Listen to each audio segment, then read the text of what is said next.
Hello everyone, welcome to Procrastinator Tamil YouTube channel. இன்னைக்கு வீடியோல நம்ம சுகரை வச்சு ஒரு எக்ஸ்பெரிமென்ட் பண்ண போறோம்.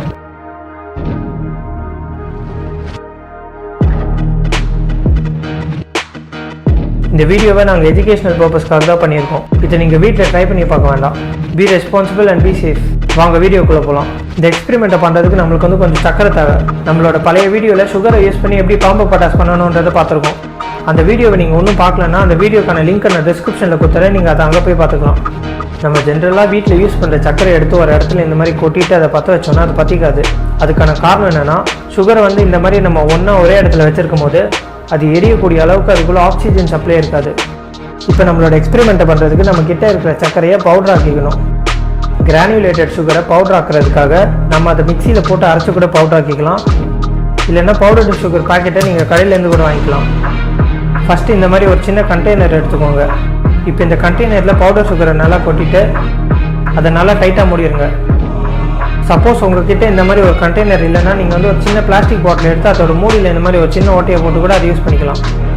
இப்போ இந்த கண்டெய்னரை நீங்கள் இந்த மாதிரி நல்லா அமுக்குனிங்கன்னா இதுக்குள்ளே இருக்கிற பவுடர் சுகர் வெளியில் நல்லா இந்த மாதிரி ஸ்ப்ரெட் ஆகும். சுகர் இந்த மாதிரி நல்லா பரவலாக இருக்கும் போது அதுக்குள்ளே ஆக்சிஜன் சப்ளை நல்லாவே இருக்கும். இப்போ இந்த கண்டெய்னரை எடுத்து நீங்கள் நெருப்பு முன்னாடி வச்சு அமுக்கி என்ன நடக்குதுன்னு பாருங்கள்.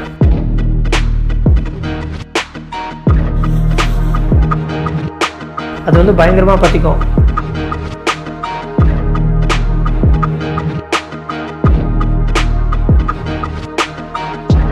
நீங்கள் கடையில் வாங்குகிற பவுடர்டு சுகரோட இன்க்ரீடியன்ஸை நீங்கள் செக் பண்ணிங்கன்னா அங்கே சுகர் கூட கார்ன்ஃப்ளவர் சேர்த்துருப்பாங்க. இப்போ நம்ம சுகரை வச்சு பார்த்த எல்லா கான்செப்டும் கார்ன்ஃப்ளவருக்கும் பொருந்தும். அதாவது கார்ன்ஃப்ளவரையும் நம்ம டைரெக்டாக பற்ற வச்சோன்னா அது பற்றிக்காது. ஆனால் அதையும் காற்றுல பரப்பி விட்டுட்டு அதை பற்ற வச்சோன்னா கண்டிப்பாக பற்றிக்கும்.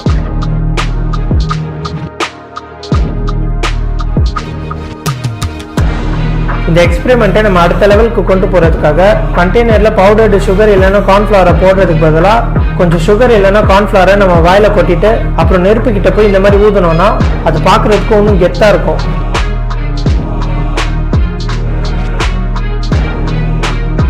இந்த எக்ஸ்பெரிமெண்ட்டை நீங்கள் வீட்டில் ட்ரை பண்ணி பார்க்காம இருக்கிறதே நல்லது.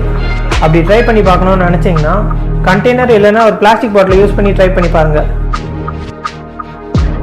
இதை நீங்கள் ட்ரை பண்ணி பார்த்தீங்கன்னா ஒரு ஓப்பனான இடத்துல போய் ட்ரை பண்ணி பாருங்கள். உங்களுக்கு ரொம்ப பக்கத்தில் யாரும் இல்லாத மாதிரி பார்த்துக்கோங்க.